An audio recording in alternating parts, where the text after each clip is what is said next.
Un grand privilège d'ouvrir la parole de Dieu ensemble encore une fois. Et donc, on va à l'évangile de Matthieu, chapitre 18.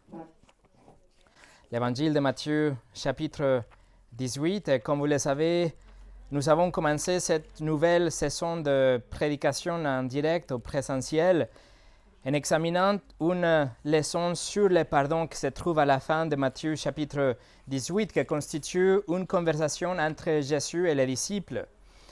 Et la semaine dernière, nous avons vu que Jésus utilise l'image de petits enfants pour se référer aux croyants. Il dit qu'on doit devenir comme des petits enfants. Après, il dit aussi qu'on doit nous éloigner de tout péché, que nous sommes précieux comme des individus, comme un berger va aller chercher les brebis. Et en tant que des enfants aussi, on doit être discipliné parfois quand c'est nécessaire, mais le but de la discipline, tout au long de la discipline, c'est le pardon, la repentance, la réconciliation.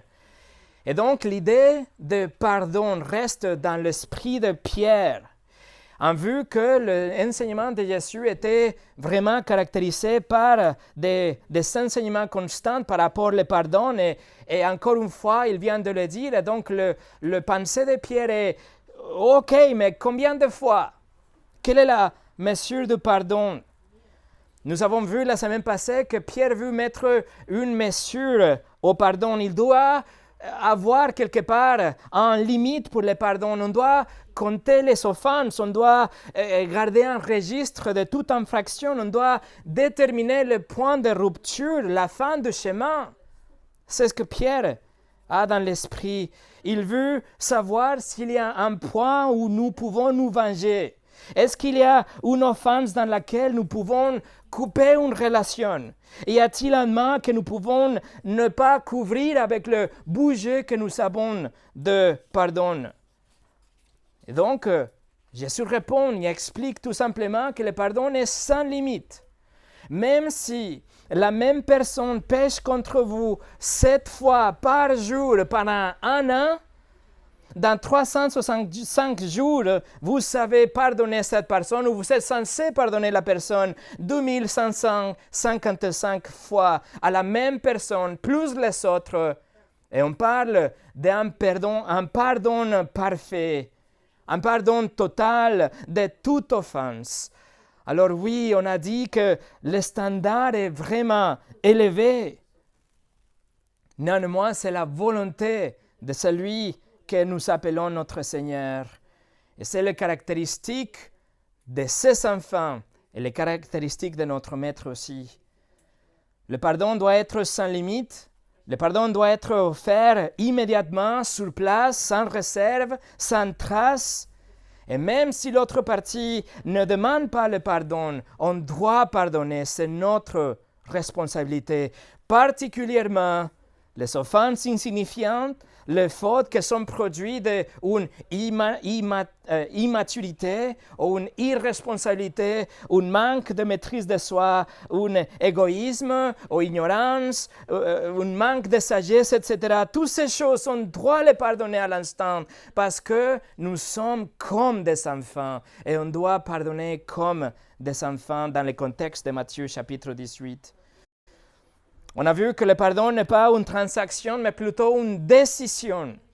Et la décision est de ne jamais imputer les offenses à la personne qui nous a offensés, de ne plus jamais attribuer à l'autre les torts qu'il a fait, tout en recherchant le bien-être de l'autre personne, même de l'offenseur, comme Joseph l'a fait avec ses frères, qu'il a aimé et pourvu aux besoins de ses frères. Et voilà la leçon qu'on a vue la semaine passée, qui vient de notre Seigneur Jésus. Mais en même temps, tout de suite après cette leçon que Jésus donne, dans sa sagesse infinie, il raconte une parabole choquante. Et c'est ce que nous allons voir aujourd'hui. Mais avant de commencer, on va prier. Seigneur, tu nous as pardonné tellement. Et nous sommes aujourd'hui avec un texte qui va nous interpeller, Seigneur, qui va nous émerveiller en même temps, qui va nous reprendre et aussi encourager. Seigneur, s'il te plaît, fais le travail de ta parole, l'œuvre de ta parole, que dans la main de ton esprit, nous parle et s'applique dans notre situation présente. S'il te plaît, bénis chaque personne ici, au nom de Jésus. Amen. Et le message s'appelle « Une parabole sur le pardon ». On va lire Matthieu 18 à partir de verset 21 jusqu'à la fin du chapitre, verset 35. Mais notre étude sera verset 23 au 35 qui présente la parabole dont on parle. Alors Matthieu 18, 21 au 35. Alors Pierre s'approcha de lui et dit, « Seigneur, combien de fois pardonnerai-je à mon frère lorsqu'il péchera contre moi? Sera-ce jusqu'à 7 fois ?» Jésus lui dit, « Je ne te dis pas jusqu'à 7 fois, mais jusqu'à 70 fois 7 fois. C'est pourquoi le royaume des cieux est semblable à un roi qui voulut faire rendre compte à ses serviteurs. Quand il s'est mis à compter, on lui en amena un qui devait 10 000 talents. Comme il n'avait pas de quoi payer, son maître ordonna qu'il soit vendu, lui, sa femme, ses enfants et tout ce qu'il avait, et que la dette soit acquittée. Le serviteur, se jetant à terre, se prosterna devant lui et dit, « Seigneur, aie patience envers moi et je te paierai tout. » Ému de compassion, le maître de ses serviteurs le laissa aller et lui remit la dette. Après qu'il fut sorti, ses serviteurs rencontra un de ses compagnons qui lui devait 100 deniers. Il le saisit et l'étranglait en disant « Paie ce que tu me dois. » Son compagnon, se jetant à terre, le suppliait, disant « Aie patience envers moi et je te paierai. » Mais l'autre ne voulut pas, et il alla le jeter en prison jusqu'à ce qu'il ait payé ce qu'il devait. Ses compagnons, ayant vu ce qui était arrivé, furent profondément attristés, et ils allèrent raconter à leur maître tout ce qui s'était passé. Alors le maître fit appeler ses serviteurs et lui dit « Méchant serviteur, je t'avais remis en entière ta dette, parce que tu m'avais supplié. Ne devais-tu pas aussi avoir pitié de ton compagnon comme j'ai eu pitié de toi? » Et son maître, irrité, le livra au bourreau jusqu'à ce qu'il ait payé tout ce qu'il devait. C'est ainsi que mon Père céleste vous traitera, si chacun de vous ne pardonne à son frère de tout son cœur. Voilà la parabole qu'on va diviser dans 4 sous-titres. Nous allons voir une dette sans mesure. Après, un pardon sans mesure. Troisièmement, méchanceté sans mesure. Et à la fin, une colère sans mesure. Première chose, une dette sans mesure. Regardez versets 23 et 24. C'est pourquoi le royaume des cieux est semblable à un roi qui voulut faire rendre compte à ses serviteurs. Quand il s'est mis à compter, on lui en amena un qui devait 10 000 talents. Le verset 23 commence avec « c'est pourquoi ». Ça, c'est la raison de quelque chose. Et immédiatement, nous devons faire une connexion avec le verset 22 qui concerne le pardon illimité dont Jésus a parlé. Le pardon inépuisable, infini. Le pardon qu'on doit avoir vers nos frères et nos sœurs. Il dit, c'est pourquoi, et il raconte cette histoire. Il y a un royaume, mais il dit que le royaume des cieux est comme ce royaume dans l'histoire. Le royaume est composé avec des citoyens de ce royaume et pas des autres personnes. Seulement les citoyens qui appartiennent à ce royaume peuvent être dans le royaume. Ils sont les citoyens. Qui sont les citoyens dans cette histoire? Selon le contexte de Matthieu chapitre 18, on parle des enfants. Non seulement les enfants d'une façon littérale, mais nous sommes les enfants du roi. Donc, il s'agit d'un royaume où les chrétiens habitent dedans. C'est le royaume des cieux, ok? Et nous sommes les citoyens. L'histoire commence avec un roi qui, comme c'était courant, c'était quelque chose de normal, avait délégué son autorité au gouverneur, au collecteur des impôts, au ministre, pour qu'ils puissent aller collecter l'argent du peuple. Et éventuellement, il vient rendre l'argent aux pieds du roi. Le roi, dans l'histoire, est en train de recouvrir cette créance. Et donc, il appelle un par un chacun de ses serviteurs pour qu'ils viennent payer au roi. Mais le verset 24 nous introduit un esclave qui a une grande dette envers lui, une dette non mesurable. Jésus nous dit qu'il doit 10 000 talents. S'il s'agissait de 10 000 euros, ça serait déjà beaucoup. Ça ferait une grande dette, une dette importante, mais pour vraiment comprendre de quoi on parle, ce que c'est signifié, on doit être transporté à l'audience, les auditeurs d'origine. Il faut comprendre qu'un talent, ce n'était pas une devise, ce n'était pas une monnaie, ce n'était pas une façon pour mesurer l'argent, mais c'était une mesure de poids. Un talent était égal à 30 kilos. Donc, si la dette était de 10 000 talents, ça veut dire que cet homme doit 30 000 kilos de quelque chose. Comme c'était une dette, on parle de 30 000 kilos d'or. Cet homme a une dette de 330 000 kilos d'or, ou autrement dit, 330 tonnes d'or. C'est l'équivalent à 2 baleines bleues d'or. Cela aujourd'hui représente environ 18 milliards de dollars. C'est un montant extraordinaire. Ce montant était beaucoup plus que tout le produit national brut de la Rome dans les premiers siècles.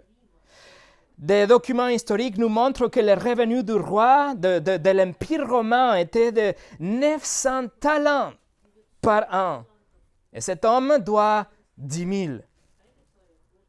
Il doit en fait 11 ans de la totalité des perceptions fiscales romaines. Imaginez ça. En Chronique, le chapitre 29 nous dit que l'or total pour construire le temple de Dieu était 8 000 talents. Cet homme doit 10 000. Le revenu du roi Salomon pendant le cours d'une année était de 666 talents. Cet homme doit 10 000. Les tribus cumulées pour le roi Hérode étaient de 1200 talents. Il doit 10 000 talents. Vous pouvez voir comment le chiffre de 10 000 talents qu'il devait être plus d'argent qu'on peut imaginer vraiment. C'est une dette incalculable, quelque chose d'immense, quelque chose sans mesure, au-delà de notre imagination. Et en fait, le mot en grec est utilisé ici pour décrire 10 000, ça veut dire 10 000, c'est le mot murioi, ça veut dire littéralement 10 000. Mais aussi, il faut savoir que c'était le chiffre le plus élevé du vocabulaire grec. Donc, quand quelqu'un voulait dire quelque chose d'extraordinaire ou d'incalculable, on pouvait dire 10 000. C'est le mot utilisé dans Apocalypse chapitre 5 pour nous dire qu'il avait de myriades. Il avait une masse incalculable. Alors, quand les disciples entendent ce chiffre, immédiatement, ils comprennent le problème. Immédiatement, ils savent que cet homme dans l'histoire a une dette astronomique, impayable, jamais. Alors, pouvez-vous vous imaginer cet homme, quand il est appelé à payer la dette devant le roi? Le moment quand il est appelé pour rendre compte au roi, qu'est-ce qu'il a senti à l'intérieur s'il savait qu'il devait cette dette? Pouvez-vous sentir comment son cœur s'est effondré? Pouvez-vous voir comme il était vraiment contre le mur? Il n'avait rien à faire. Ce n'est pas de question qu'il ne pourrait jamais payer ça. En fait, le verset 25 nous le dit, regardez, comme il n'avait pas de quoi payer, son maître ordonna qu'il soit vendu, lui, sa femme, ses enfants et tout ce qu'il avait, et que la dette soit acquittée. Voilà, de toute évidence, l'homme n'était pas en mesure de payer quoi que ce soit. Il n'avait rien pour marchander, il ne pouvait pas négocier avec le roi. Le roi pouvait juste récupérer une partie minime, infinitésimale de ce qu'il devait. S'il vend l'homme, s'il vend sa famille, sa femme, ses enfants et tout ce qu'il possède, il va récupérer qu'une partie minuscule. Qu'est-ce que l'homme peut faire? La seule et unique option de cet homme est de se jeter aux pieds du roi et implorer la miséricorde. La seule chose qu'il peut faire, c'est de tendre ses mains vides comme un mendiant et dire « Je n'ai rien pour te payer, roi. J'implore ta miséricorde. Aie pitié de moi. »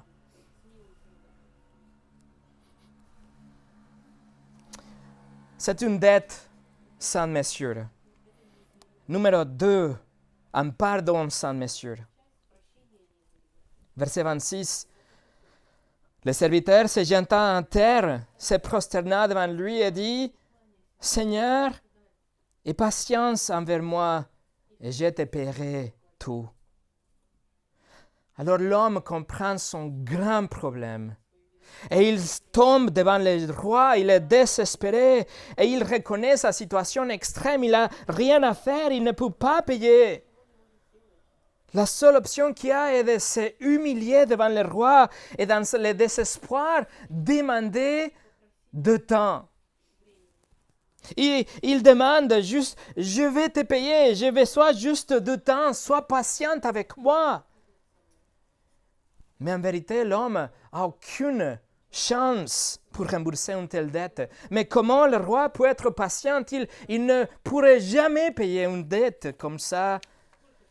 En fait, s'il travaillait pendant 1000 semaines avec les salaires qui étaient payés dans ces jours-là, il serait capable de rembourser un talent après 20 ans. Il doit 10 000. Ça veut dire que s'il travaille pendant 60 ans dans sa vie sans arrêt, il devait vivre 3333 vies juste pour à peine payer ce qu'il doit. L'homme n'a pas besoin de patience. Il n'a pas besoin de temps. Son attitude est bonne, mais sa compréhension est mauvaise. Il pense qu'il arrivera à le faire par ses propres moyens. Mais sa dette est incommensurable. Au-delà de l'imagination, ce qu'il a besoin, ce n'est pas de la patience, mais de la miséricorde. Ce dont il a besoin, ce n'est pas de dépendre d'une promesse qu'il n'arriverait jamais à garder, mais dépendre uniquement de la grâce du roi. La miséricorde du roi qui a le pouvoir et l'autorité pour pardonner. Et c'est ce que le roi fait dans l'histoire. Regardez le verset 27. Ému de compassion, le maître de ses serviteurs le laissa aller et lui remit la dette. L'homme part.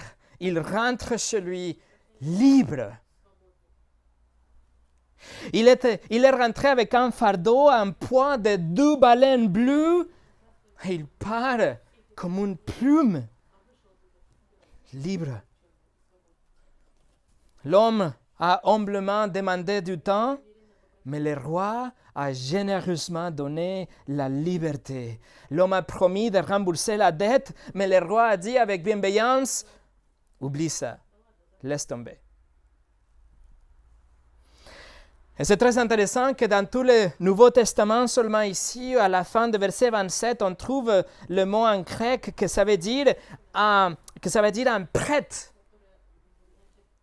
Ça veut dire, dans nos Bibles, nous avons la traduction qu'il lui remis la dette, mais littéralement, c'est le prêtre. Et c'est la seule fois dans la Bible que c'est utilisé.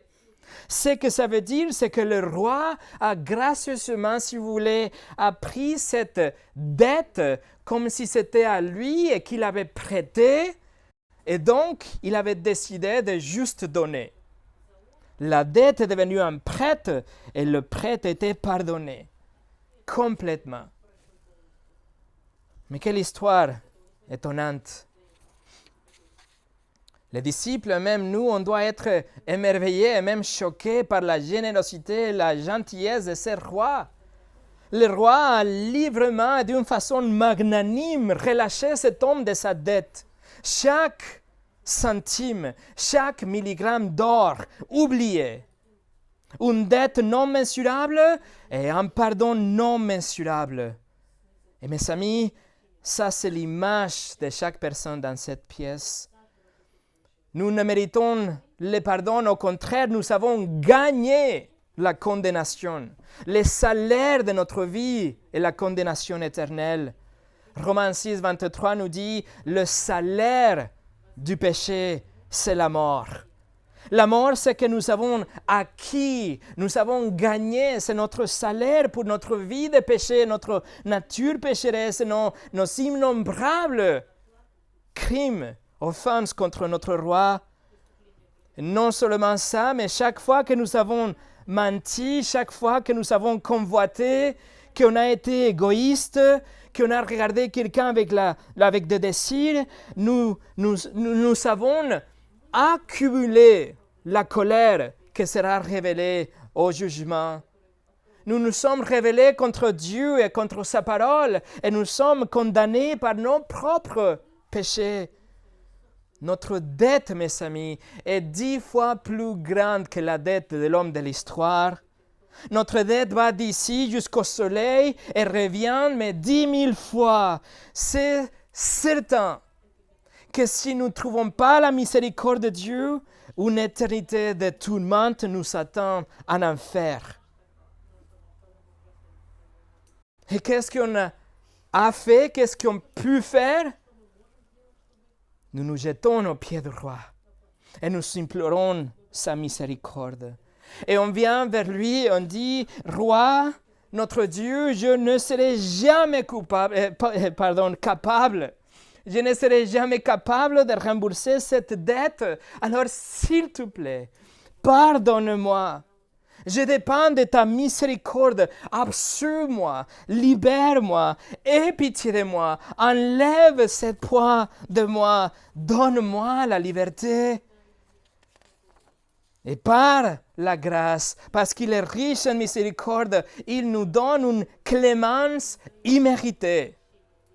Et c'est lui l'exemple ultime de pardon généreux. Et il nous pardonne dans une fraction de seconde parce que Jésus a déjà payé pour nous il y a 2000 ans. Le même verset dans Romains 6 continue, il nous dit « Le salaire du péché, c'est la mort, mais le don gratuit de Dieu, c'est la vie éternelle en Jésus-Christ notre Seigneur. » Et nous repentons, mes amis, et nous croyons que Jésus est le Seigneur et le Sauveur, et le 10 000 talents de péché, et même plus, est enlevé de nous pour ne plus jamais être vus. Et nous sommes complètement et parfaitement pardonnés.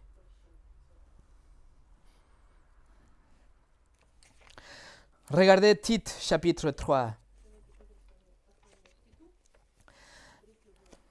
La lettre aux Tite, chapitre 3. Paul est en train d'instruire Tite et il dit qu'il doit rappeler les frères. Tite, chapitre 3, verset 2. Il doit rappeler les frères. De quoi, verset 2? De ne médire personne, d'être pacifique, d'être modéré, d'être plein de douceur envers tous les hommes. Paul est en train de commander une attitude pieuse, quelque chose de vertueux vraiment, qui implique d'ailleurs le pardon, n'est-ce pas? Mais quel est le fondement, quelle est la base d'un tel comportement vertueux? Pourquoi on est appelé à nous comporter comme ça? La réponse est les versets 3 au 7, regardez. Car nous aussi, nous étions autrefois insensés, désobéissants, égarés, asservis à toute espèce de convoitise et de volupté, vivant dans la méchanceté et dans l'envie, dignes d'être haïs et nous haïssant les uns les autres. Mais lorsque la bonté de Dieu, notre Sauveur, et son amour pour les hommes ont été manifestés, il nous a sauvés, non à cause des œuvres de justice que nous aurions faites, mais selon sa miséricorde, par le bain de la régénération et le renouvellement du Saint-Esprit. Il a répandu sur nous avec abondance par Jésus-Christ notre Sauveur, afin que, justifiés par la grâce, nous devenions héritiers dans l'espérance de la vie éternelle. Alors vous voyez, de ce que Dieu nous a pardonné, notre dette était immense et vous ne pouvez pas pardonner un enfant qui roule ses yeux. Et vous ne pouvez pas pardonner un frère et une sœur qui vous offensent par un commentaire, un regard, une attitude. Il nous a pardonné des milliards de dollars et vous ne pouvez pas pardonner 5 euros d'offense contre vous. Mes amis, cet homme dans l'histoire, ne sera-t-il le plus indulgent par la suite? Sa vie était radicalement changée avec ce pardon du roi. Il doit être le premier à pardonner, n'est-ce pas? Et de tout le peuple, de tous les gens, de tout le monde, nous les chrétiens, nous ne sommes pas censés être les plus bienveillants, les plus indulgents, les plus tolérants et miséricordieux, surtout envers les autres frères et sœurs. Pourquoi? Parce que nous vivons aujourd'hui sous un pardon illimité, un pardon accordé sans mesure. Autrement dit, ne serait pas incroyablement méchante si l'homme ne pardonne pas, si un chrétien ne pardonne pas après le pardon que nous avons nous-mêmes reçu. John Owen, le puritain, a dit « Le fait que nous pardonnons aux autres ne nous procure pas le pardon. Mais le fait que nous ne pardonnons pas aux autres prouve que nous ne sommes pas nous-mêmes pardonnés. » Donc il y a une dette non mesurable, il y a un pardon non mesurable. Et numéro 3, une méchanceté sans mesure. Revenez au Matthieu chapitre 18. Matthieu chapitre 18, qu'est-ce que l'homme a fait? Il est censé être la personne la plus bienveillante. Mais regardez le verset 28. Après qu'il fut sorti, ses serviteurs rencontra un de ses compagnons qui lui devait 100 deniers. Il le saisit et l'étranglait en disant « Paie ce que tu me dois. » L'homme pardonné trouve un autre homme que lui devait de l'argent. Et qu'est-ce qu'il dit? Paye. Et il l'étrangle. Qui était cet autre serviteur? C'est qui le 12e homme dans l'histoire? Souvenez-vous que Jésus est en train de parler d'un royaume qui est comparé au royaume de Dieu. Ces 12 hommes, ce sont des serviteurs du roi. Ils sont des citoyens du royaume. Ils sont tous les deux des chrétiens. Ils sont des frères. Le 12e homme doit 100 deniers au premier homme. Un denier était le salaire d'une journée. Donc, 100 deniers étaient vraiment peut-être plusieurs milliers de dollars. C'était 100 jours de salaire, mais donc la dette était considérable. Il devait vraiment quelque chose, c'était un grand montant, mais rien. C'était des cacahuètes, mes amis, comparé à la dette du premier homme. L'offense de ce deuxième chrétien envers le premier chrétien était réelle, sans dénier. C'était quelque chose de lourd, c'était quelque chose qui avait blessé. Il avait de nuits sans sommeil, il avait des larmes, il avait des discussions. C'était une dette concrète. Il devait vraiment quelque chose. Mais la parabole nous invite à voir que même si la dette est importante, c'était rien par rapport à notre dette devant Dieu. La dette que Dieu a pardonnée dans nos vies. Mais le premier homme a vite oublié ce pardon. Le premier homme a vite oublié la grâce qu'il avait reçue du roi et prend agressivement le camarade et commence à l'étrangler même. Et il exige qu'il paye la dette sur place. Le premier homme a oublié que lui, il était lui-même un esclave pardonné et dans un instant, il est devenu un roi sans miséricorde. Et il a dit, non, le roi m'a pardonné, mais moi je ne pardonne pas. C'est-à-dire qu'il est devenu, il a pris une position même au-dessus du roi. Quelqu'un de plus important que le roi, quelqu'un de plus saint que le roi. Le roi pardonne, mais pas moi, il a dit, il a pensé. Vous voyez, le premier homme, le homme pardonné, avait reçu, elle avait dans son cœur zéro compassion. Elle avait que des jugements. Il avait zéro humilité, il avait que de la fierté.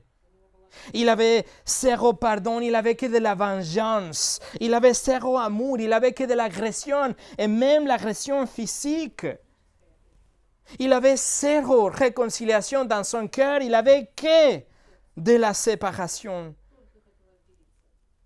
Et en fait, l'histoire romaine rapporte que ce n'était pas inhabituel que les hommes, les créanciers agressent leurs débiteurs comme ça. Ils les étranglaient jusqu'ils écrasaient leur cou et le sang coulait de leur nez. C'était l'agression entre les deux, le débiteur et les créanciers. Ça, c'était la haine dans le cœur de cet homme, mes amis. Verset 29. Le deuxième homme, son compagnon, se jetant à terre, le suppliait, disant « Aie patience envers moi et je te paierai. » Ce deuxième homme se jette par terre. Il prend la même attitude que le premier homme et il implore. Le premier homme, le grec ici utilisé, il nous dit que c'était une requête forte. Il est vraiment en train d'implorer. Il crie, il supplie, il plaide avec le premier homme. Il est désespéré. Et quelle est sa demande désespérée? Exactement ce que le premier homme avait demandé au roi. Patience. Donne-moi un peu de temps et je vais te payer. C'est ce que le deuxième homme a dit. Imaginez ce deuxième homme par terre et il dit, camarade, mon frère, donne-moi du temps. Je t'en supplie, pardonne-moi, je vais te payer, s'il te plaît. Verset 30. Mais l'autre, le premier homme, mais l'autre ne voulut pas. Et il alla le jeter en prison jusqu'à ce qu'il ait payé ce qu'il devait. Ses compagnons, ayant vu ce qui était arrivé, furent profondément attristés et ils allèrent raconter à leur maître tout ce qui s'était passé. Vous voyez le choc, mes amis. Richard Lenski, un commentateur des années 1900, au début des années 1900, il appelait ça une monstruosité morale. Non seulement l'homme a refusé de pardonner, même s'il avait été pardonné lui-même, mais il abuse physiquement, psychologiquement, verbalement son camarade et il le jette d'une façon irrationnelle en prison. S'il reste en prison, il ne arrivera jamais à payer quoi que ce soit. Les autres esclaves autour de lui qui regardent cette situation sont en choc.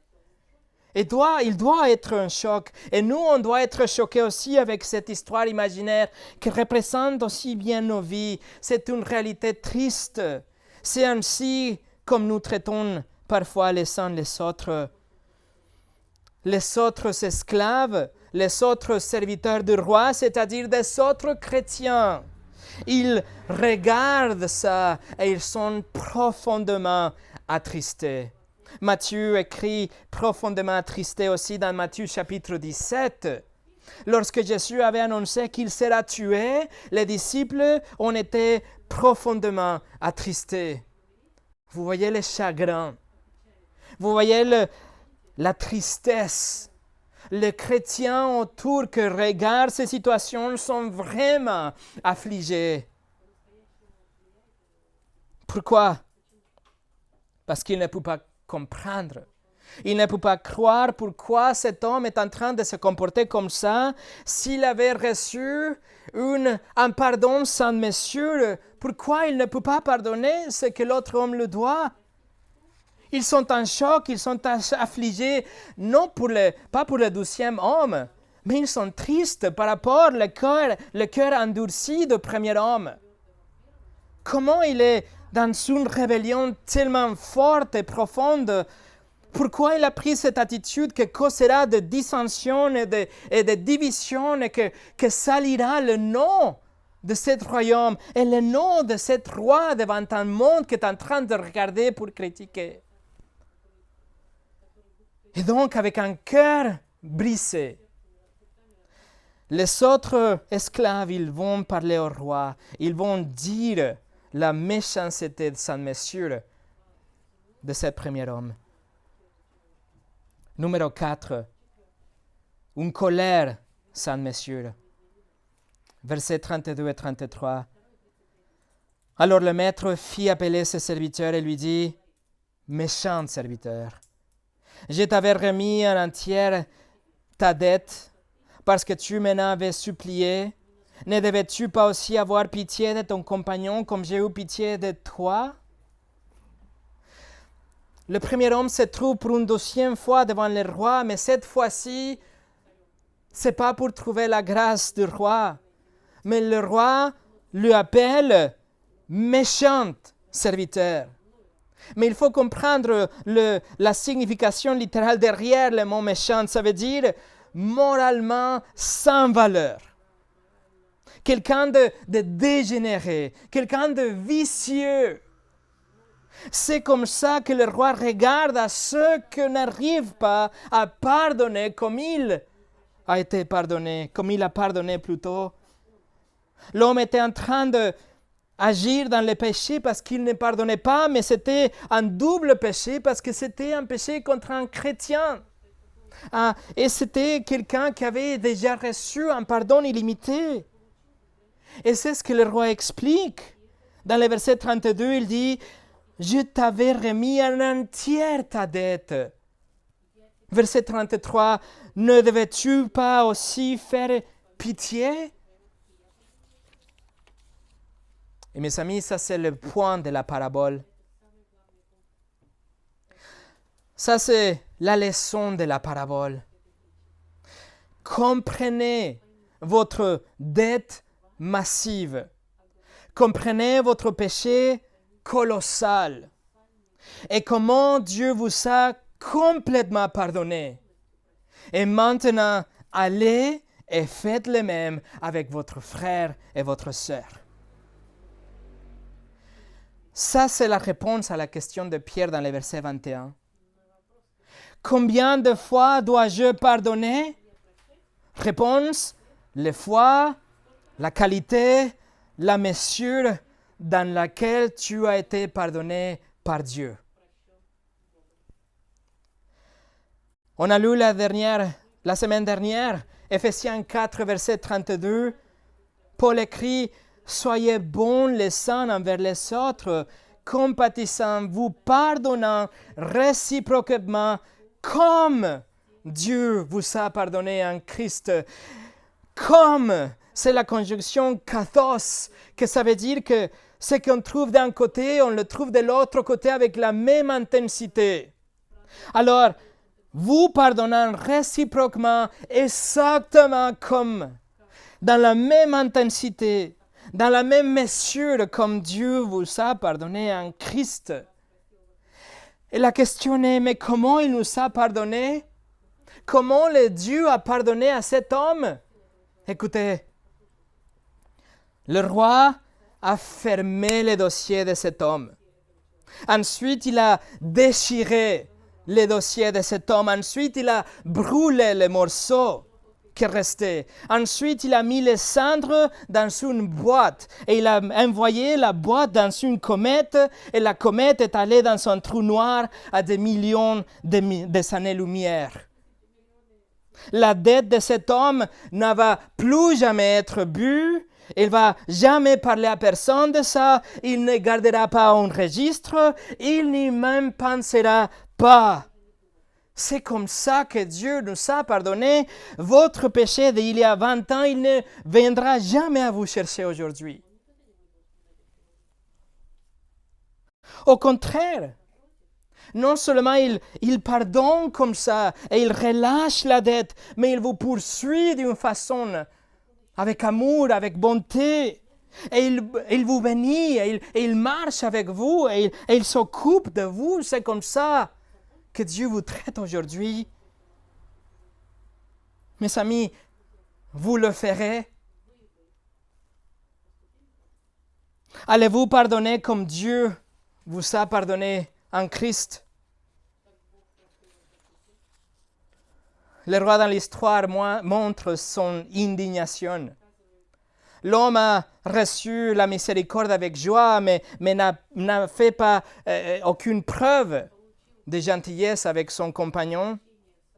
Et puisque le roi est riche en miséricorde, s'il voit qu'on n'est pas riche en miséricorde non plus, nous, si on ne donne pas la miséricorde, si on ne fait pas de miséricorde, alors le roi est déçu. Le roi est en colère. Verset 34. Et son maître, irrité, le livra au bourreau jusqu'à ce qu'il ait payé tout ce qu'il devait. Le roi de l'univers est en colère contre le péché. Et lorsqu'un de ses esclaves ne pardonne pas un autre esclave, il châtiera. Il exercera une sainte discipline en conséquence. Et il le fera jusqu'à ce que son cœur s'adoucisse et il décide de pardonner, pas en parole, mais en action. Veuillez noter que le roi de l'histoire, il livre l'homme au bourreau. La traduction en grec, ce n'est pas des exécuteurs qui vont tuer, qui vont enlever la vie de cet homme, mais c'est plutôt des tourmenteurs. Littéralement, ça veut dire des geôliers oppressifs. Ils vont infliger une punition, un châtiment, mais ils ne vont jamais tuer. Et c'est ce que le Seigneur fait avec ceux qui ne pardonnent pas. Comment Dieu va discipliner un esclave qui ne pardonne pas? Seul Dieu le sait. Ça peut être à travers de stress, des épreuves, des pressions, des maladies, des problèmes, de colère, de l'amertume, culpabilité. Seul Dieu le sait. Mais l'esclave pardonné doit continuer à pardonner.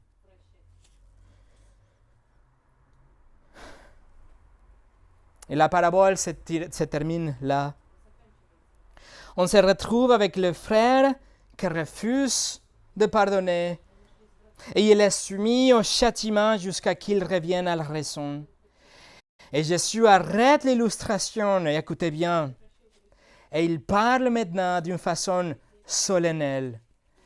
Ça ne fait pas partie de l'histoire, mes amis. Ça, c'est une promesse de la bouche du Seigneur Jésus-Christ. Verset 35. C'est ainsi que mon Père céleste vous traitera si chacun de vous ne pardonne à son frère de tout son cœur.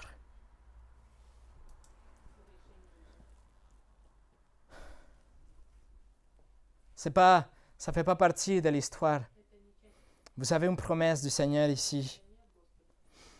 que chacun d'entre nous que refuse de pardonner aux autres chrétiens, en commençant à ceux qui sont près de vous, à ceux qui se trouvent dans cette pièce, le roi ne sera juste mécontent, il ne sera juste déçu, mais il sera en colère.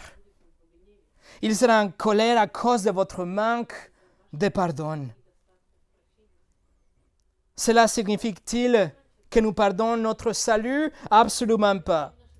Nous l'avons déjà étudié à plusieurs reprises. Votre salut est sûr, c'est réglé, c'est irrévocable. Vos péchés passés, présents et futurs sont déjà pardonnés sur la croix par Christ. Mais ça veut dire qu'il y a une discipline sévère. Le langage que Jésus utilise ici et l'image qu'il utilise ici, c'est exactement pour nous avertir. Il veut nous mettre en garde qu'il y a un châtiment sévère qui arrive quand on n'arrive pas à pardonner aux autres. Surtout les frères et sœurs en Christ. Jacques 2,13 nous dit « Le jugement est sans miséricorde pour qui n'a fait pas miséricorde. » Donc oui, il y a un avertissement, mes amis, il y a cet élément de crainte de Dieu. Néanmoins, l'emphase de la parabole n'est pas tant dans la crainte, mais sur le fait que nous avons été pardonnés d'une dette sans mesure. Alors notre cœur doit être tellement reconnaissant. Et notre cœur doit être dans une position par défaut. Qui dit, mon frère, ma sœur, je t'ai déjà pardonné, même avant que tu m'as offensé. Et puisque je t'ai déjà pardonné, je vais faire tout ce que je peux. Je vais marcher sur des morceaux de verre. Je vais marcher à travers le feu si nécessaire, afin de réconcilier ma relation avec toi et te montrer le meilleur de moi-même, le meilleur de mon amour et de mes attentions envers toi. Parce que c'est exactement comme ça que Dieu m'a traité au début. Et juste au cas où, mon frère, ma sœur, mon autre jus est prêt. Et pour finir, remarquez que Jésus, dans le verset 35, nous dit que le pardon doit être de tout notre cœur, de tout son cœur. Ce que ça veut dire, c'est que notre confiance, notre relation avec l'autre personne doit être restaurée. Vous allez voir votre frère ou votre sœur comme s'il n'avait jamais péché contre vous. Vous lui ferez confiance comme au début et même mieux qu'avant. Vous ne retenez rien dans votre cœur. Il n'y a pas de réserve, il n'y a pas de méfiance, il n'y a pas de suspicion. Mais vous lui donnez votre cœur, vous lui faites confiance avec votre cœur. Si l'offense était le vol, par exemple, le vrai pardon fera confiance à la personne avec quelque chose de valeur.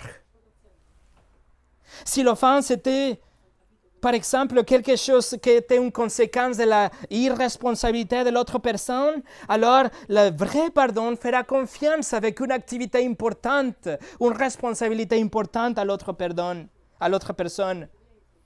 Si l'offense était une calomnie, alors le vrai pardon se confiera à cette personne à nouveau, comme si la réputation n'avait été jamais touchée, et vous allez rétablir une relation même mieux qu'avant. Autrement dit, le vrai pardon, le pardon du cœur, envoie l'offense dans un trou noir.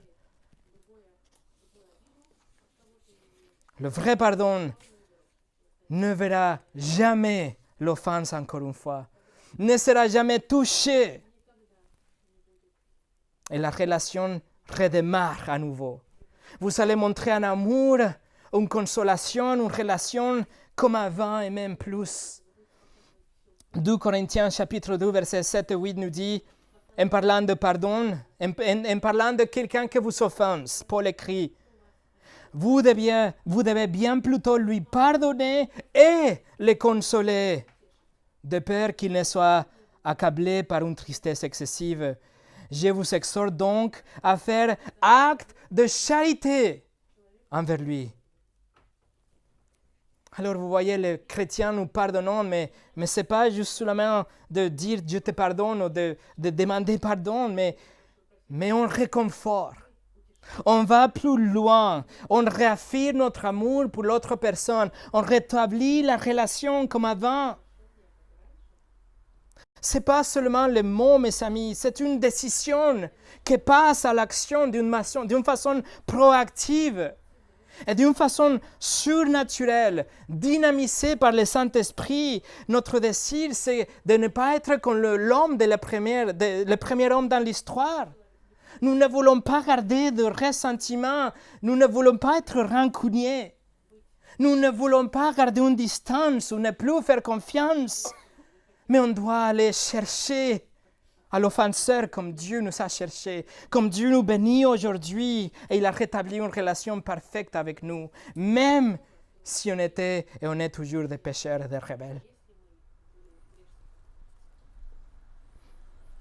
Qu'aujourd'hui soit le jour de la repentance, qu'aujourd'hui soit le jour de la réconciliation, qu'aujourd'hui soit un nouveau jour, le jour du pardon, un pardon du cœur, comme Dieu vous a pardonné en Christ.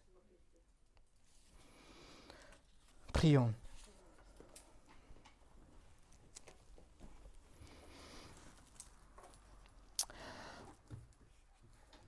Seigneur, encore une fois, on voit comme la barre est tellement élevée pour nous, les enfants pécheurs, les enfants immatures, les enfants rebelles. Seigneur, on a besoin de ta grâce et de ton esprit pour pouvoir vaincre l'orgueil dans notre cœur et pour pouvoir pardonner comme tu nous as pardonné. On a besoin de ta grâce pour pouvoir arriver à réconcilier notre cœur avec le cœur de l'autre personne et ne plus jamais compter les dettes et les offenses, Seigneur. On a tellement besoin de ton aide pour pouvoir nous comporter comme toi et pas comme l'homme dans l'histoire. Nous voulons être comme le roi. Seigneur, aide-nous, s'il te plaît, à ne pas tomber dans la tentation de devenir orgueilleux ou d'oublier la façon dont tu nous as pardonné. Seigneur, nous te demandons, s'il te plaît, de faire grâce avec chacun de nous. Et donne-nous cet amour les uns les autres pour pardonner de tout notre cœur. Au nom de Jésus. Amen.